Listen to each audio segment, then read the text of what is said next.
I want you to boost my pay for the upcoming project if you truly appreciate it. Go tell your company's CEO what I want, old man. Listen to that much if you wish to use our firm to get renown. We will no longer accept employment from your company if you decline." Unconsciously, I found myself glaring at David. I answered him while suppressing my rage. Then all of a sudden, David's cheeks flushed. Raising himself, he picked up a glass of ice water he had set out nearby and poured it over my head, and the papers I had packed were splattered, soaking through. David, still unsatisfied, screamed at me. "How dare you respond to me in that manner? I may terminate the contract immediately if you would like. Losing you wouldn't harm our business in the slightest because we are overloaded with work from all directions. You ought to be aware of that without even considering it. Take a break and return when you're able." I eventually lost patience with him as he continued to spout insults one after another. "You just lost $90 million. I'm a 53-year-old man named George Irving. I currently manage Irving Real Estate, a small to mid-sized real estate company that is part of my family's business. People of all ages in our neighborhood adore Irving Real Estate, which my father oversaw for many years. Since I was a young child, I have enjoyed my father's companionship. I wanted to own my own real estate business someday because I saw my father working in the industry. I started diligently studying the field in middle school. I asked my father if I might work at Irving Real Estate after high school, instead of attending college. He was initially against me, but after I convinced him of my excitement, he allowed me to join the company. Naturally, I earned my spot by passing the appropriate tests and interviews. I obtained multiple qualifications, including that of a real estate appraiser, and earned experience in a variety of areas while studying the work on a regular basis. My efforts were recognized, and with my father's endorsement, I steadily climbed the ranks. I was appointed vice president a few years ago. Recently, with my father retiring due to age, I was named the second-generation president. I never thought I would take over the company I loved since childhood, and on the day I was offered the role, I felt the greatest joy of my life. When I shared the news with my wife and children, who I met at the same workplace, they rejoiced as if it were their own achievement, which motivated me even more. My father had watched over me since I was still green, and trusting in my growth, he handed over the company to me. Determined to live up to his expectations, I psyched myself up for the challenge. One day I was headed to a meeting with a small construction company, Smith Construction, Inc., which was our longtime collaborating firm since my father's tenure. Our company delegates construction projects we receive from clients to firms like Smith Construction, Inc., which executes the building work. Once complete without issues, we pay the agreed-upon fee and deliver the buildings to our clients. While we work with several other contractors, Smith Construction Incorporated is a preferred partner due to their prompt and meticulous service. After a recent large project from a client, I contacted them a few days ago. We planned to negotiate and sign the contract if there were no issues.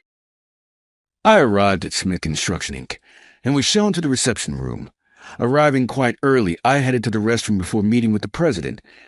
After checking my appearance in the mirror, I stepped into the hallway. Suddenly, a man burst from the side and bumped into me. I'm sorry. Are you all right?" As I apologized, the man clicked his tongue and glared at me. "Watch where you're going. Don't jump out in front of me like that, old man." Startled by his sudden outburst, I froze.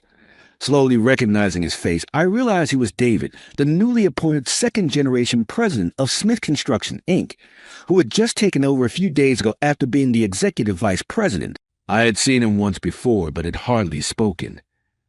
This was practically our first meeting. Wondering what kind of person he was, I hadn't expected someone who would shout at strangers.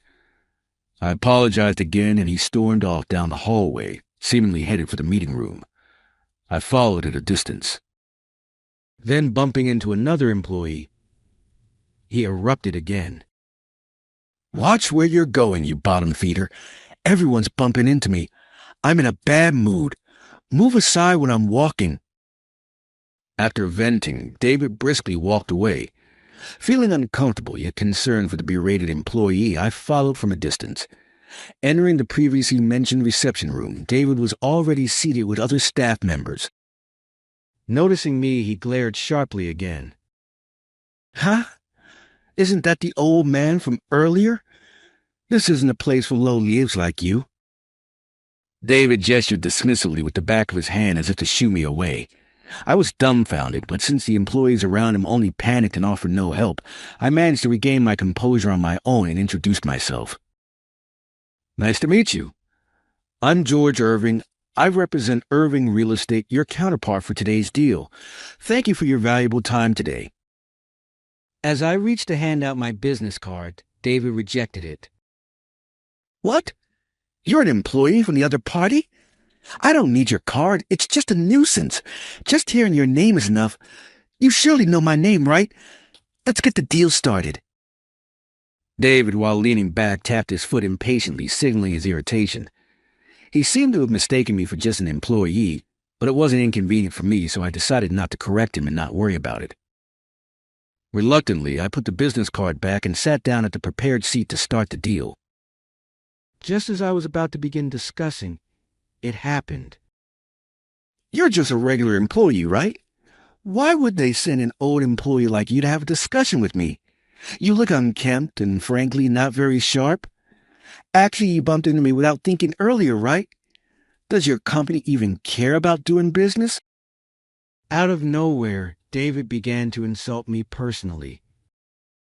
I'm wondering what this guy is starting to belittle. Your business partner? That doesn't seem very professional. I responded calmly despite my irritation. Yes, we have received a significant project this time, and I was hoping your company would take it on. Are you dissatisfied with me as your business partner? While I dealt with this with a forced smile, the employees sitting next to David were sweating and seemed anxious. Though David had mistaken me for a regular employee, it was clear that the employees knew I was actually the president. However, it seems they are afraid of David, as they just sit silently without saying a word. Earlier, David was yelling at an employee in the hallway, so he must be taking out his frustrations on everyone around him regularly. Then he crossed his arms and smirked. Of course, I'm dissatisfied that you're the counterpart. You clearly didn't go to college, right? It's written all over your face. High school grad, and at your age, still not holding a position higher than regular staff. It must be the case. David pointed at me gleefully, assuming he had guessed correctly when he guessed that I only have a high school diploma.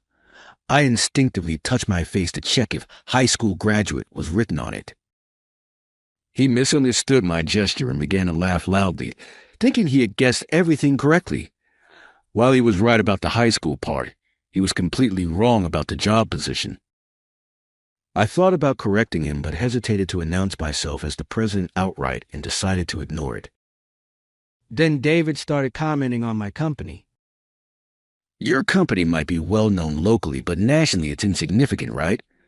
It's like it wouldn't matter if it existed or not. In contrast, our Smith Construction Inc. is fairly well known even in the city. You should be grateful that such a company would take your contracts. He casually insulted my company, which made me clench my fist in anger, remaining silent. David didn't care and soon made an unreasonable demand. If you're grateful, I'd like the payment for the next projects to be doubled. Hey, old man, go tell the president of your company my demands. If you want to become famous using our company, you'll have to listen to that much. If you refuse, then we won't accept any more work from you. I unintentionally glared at David. Why is this person so arrogant? Causing trouble with a partner company will be problematic for David's company as well. If the balance of power between us shifts, it will inevitably result in losses for both parties. If he's just getting carried away because he was appointed as president, then how incompetent he must be. While suppressing my anger, I replied to him, Unfortunately, we cannot accommodate that request. We have been paying an appropriate amount until now. Furthermore, we are not contracting with your company to become famous. If you are not interested, we may seek cooperation from another enterprise.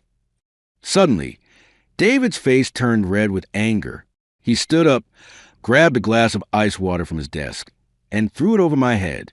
The cold was so shocking that I flinched and my shoulders shrank. Even the employees sitting next to David were shocked and quickly grabbed towels to wipe my head and suit. The documents I had brought were splashed and completely soaked. David was still not satisfied and started yelling at me. "How dare you talk back to me like that? Do you want me to terminate the contract right now?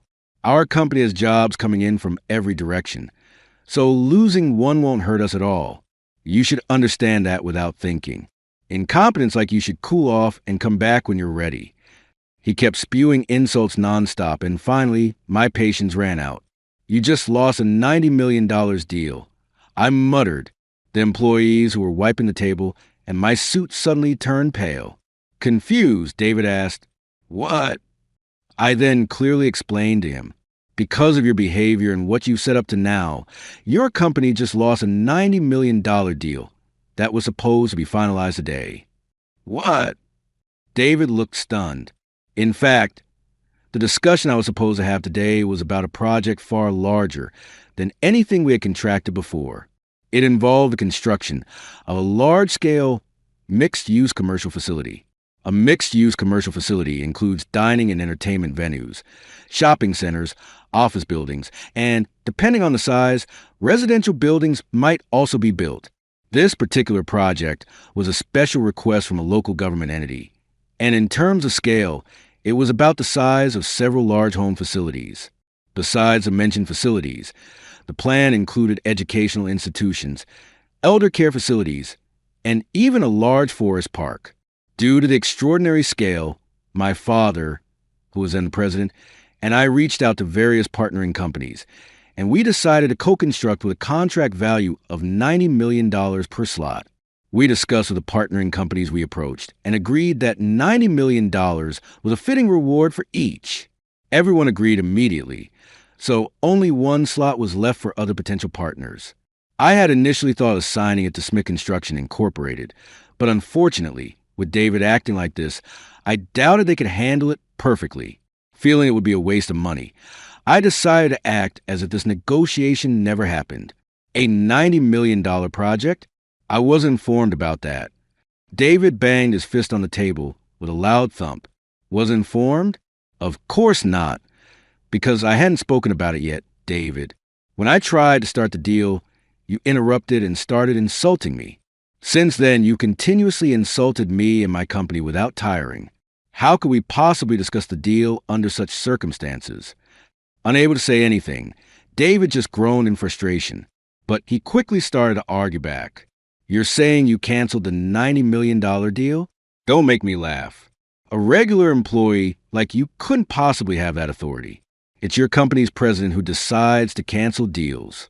Threatening me won't change that." David stood proud, but the employees who had been silently observing finally spoke up. "David, this man is not a regular employee. He's the president. He's Mr. George Irving, the second-generation president of Irving Real Estate. Didn't you hear the explanation from your secretary this morning?" The employees hesitantly tried to explain. David looked puzzled for a moment, recalling the morning's events, and then suddenly showed a look of panic. Apparently, David was briefed about the business partner by his secretary this morning. He has only been president for a few days, so he doesn't know much about the other party. Moreover, he said it was too much trouble and left without listening properly or paying attention to the details. All I could do was shake my head. Even when I tried to hand you my business card, you dismissed it as bothersome. If you had just taken it properly, then this misunderstanding would have been resolved immediately. I slowly took out my business card case and thrust my business card at David. It clearly stated that I was the president of Irving Real Estate. Wait a minute, so you knew I was mistaken. Why didn't you correct me sooner? His face turning red with anger, David shouted, and the employees once again fell silent. Can't you see how your employees are acting around you? They are afraid of you. If someone gets yelled at every time they speak up, of course they'll stop wanting to talk. If you don't start handling things more calmly, soon you'll find yourself without anyone left around. As I spoke with a hint of preaching, David's anger only grew. I'm telling you, you realize it too. You're the person involved, so you should have introduced yourself, even if it meant interrupting me. Were you staying silent on purpose to embarrass me? He would have gotten angry just for interrupting him anyway. I sighed in exasperation. And just then, there was a knock on the door of the closed conference room. David answered grumpily, and into the room came a man in a wheelchair, pushed by his secretary.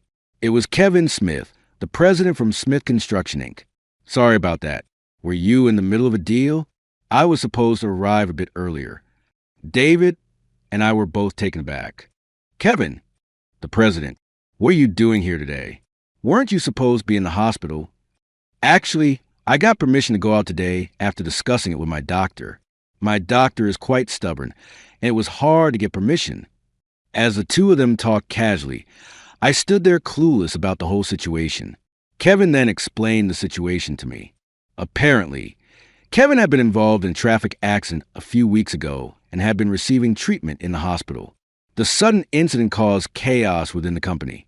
With no clear end to his treatment in sight and essential business unable to proceed in his absence, Kevin decided it was time to step down. The vice president was supposed to take over but refused, citing a lack of confidence. Desperate, the company turned to David, who had always boasted that he would become president someday. When the presidency was transferred, necessary explanations were supposedly given. But since Kevin needed to rest, he had arranged for his secretary and vice president to relay information. However, David had dismissed everything as troublesome at the company, which is why he was unaware of the details about the counterparties. And today, Kevin remembered that it was a scheduled deal with our company, which had been planned a month ago. It wasn't about the development of a mixed-use commercial facility. I was looking forward to it. So, how far has the discussion progressed? Kevin picked up the documents I had prepared, noticing they were wet. So David started looking outside, avoiding eye contact. These are wet. And looking closer, George, you're also wet. What happened? Asked Kevin. I glanced at David. He gestured frantically at me, signaling, don't talk. I ignored him and disclosed everything to Kevin.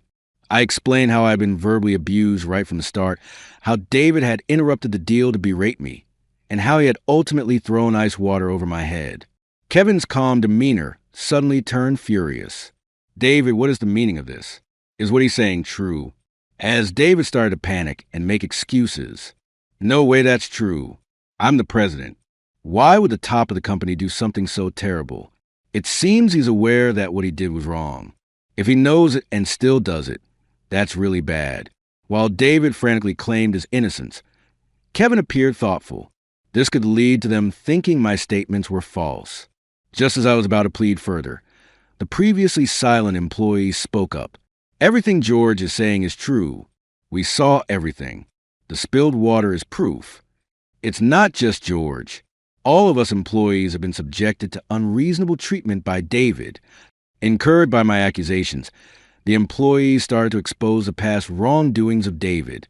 It seems that since his time as executive vice president, David had been terribly mistreating the staff, often lashing out irrationally. Mistakes were met with immediate shouting, and any rebuttal to unreasonable events was met with relentless criticism. At the worst times, he would reprimand those taking breaks, yelling, "If you have time to rest, you should be working."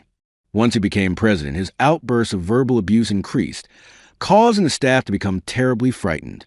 All of these actions were carried out where neither Kevin nor the vice president could see, and he carefully adjusted his behavior to ensure his bad reputation didn't reach them.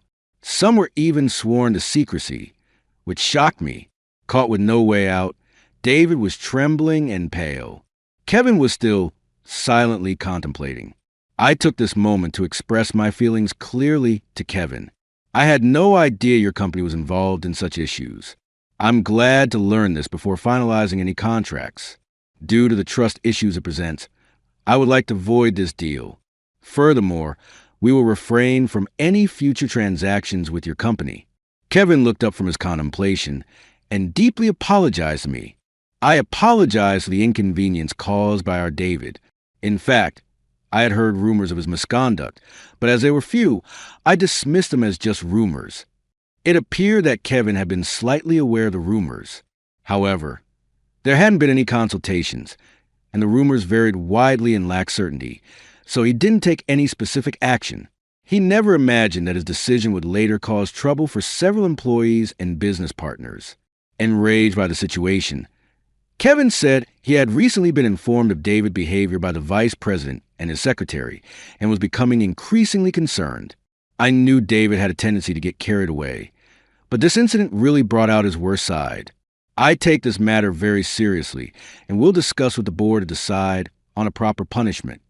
As Kevin mentioned potential disciplinary action, David panicked and began making excuses. What kind of punishment are we talking about? You're not going to fire me, are you? I just moved into an expensive apartment. Everything will be ruined.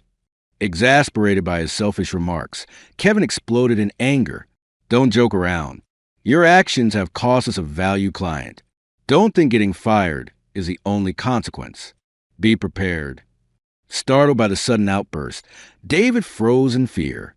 Perhaps now he could slightly understand how the employees felt under his verbal assaults. It seemed he was going to face proper disciplinary action, and it wasn't my place to comment further. I packed my belongings, said goodbye to Kevin and the staff, and quietly left the scene. Later, as promised, Kevin dismissed David from his position and then terminated his employment. After the contract with Irving Real Estate officially ended, the resulting damages were billed to David, burdening him with a substantial debt. Smith Construction Incorporated's performance significantly declined and briefly went into the red, but it seems to be holding on. The vice president was appointed as a third-generation president, and Kevin, after being discharged from the hospital, has been actively helping to restore the company's performance. As for David, he moved from his recently acquired luxury apartment to a rundown apartment and started taking multiple part-time jobs to pay off his debts. It appears he is constantly bullied by younger leaders at work, but unable to quit due to his debts. He keeps working, often on the verge of tears. While it feels somewhat pitiable, it's merely the return of his own misdeeds, which seem still mild in comparison. On my side, after severing ties with Smith Construction Incorporated, I approached another partner for the mixed-use commercial facility project. The deal was quickly agreed upon, and the contract was finalized. Construction is expected to start next year, and I am already looking forward to its completion.